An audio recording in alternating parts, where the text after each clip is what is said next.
Meskipun suaminya galak dan pengangguran, tapi wanita ini sangatlah mencintainya. Pagi itu dia baru saja pulang membeli makanan. Namun tak hanya membeli makanan, karena tahu suaminya adalah perokok, wanita ini pun tak lupa memberikan beberapa batang rokok di warung.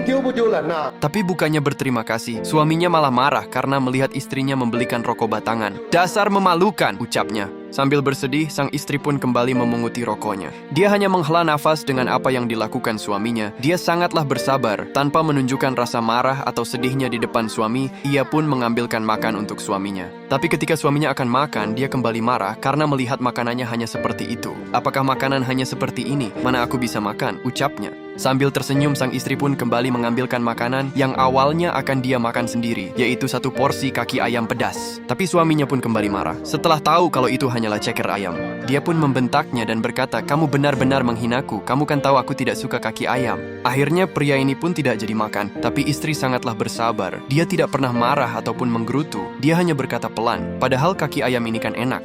Selain pengangguran, ternyata suaminya juga sering berhutang untuk berjudi. Tanpa sengaja, istrinya pun mendengar ketika suaminya ditelepon seseorang karena ditagih hutang. Pria ini pun terlihat sangat kebingungan. Dia mengambil rokok dari kantongnya, tapi ternyata rokoknya habis. Kemudian pria ini pun mengambil rokok dari tas istrinya, yang sebelumnya sudah dia tolak itu. Setelah melihat rokok itu, dia pun teringat kalau sebelumnya dia sudah marah karena istrinya hanya membelikan rokok batangan. Dalam hatinya, pria ini pun mulai merasa bersalah. Istri yang dari tadi memperhatikannya pun mendekatinya. Dia duduk di sampingnya, lalu mengambil uang yang selama ini dia kumpulkan. Sang istri pun memberikan uangnya kepada sang suami dan berkata, "Lunasilah hutangmu." Pria ini pun semakin merasa bersalah dengan kesabaran dan kebaikan istrinya tersebut. Setelah itu, sang istri pun bangun dari duduknya dan pergi ke pojok sambil menenteng kantong plastik besar. Sungguh pukulan telak bagi sang suami. Ternyata selama ini istrinya bekerja sambil memulung barang bekas. Pria ini pun semakin merasa bersalah.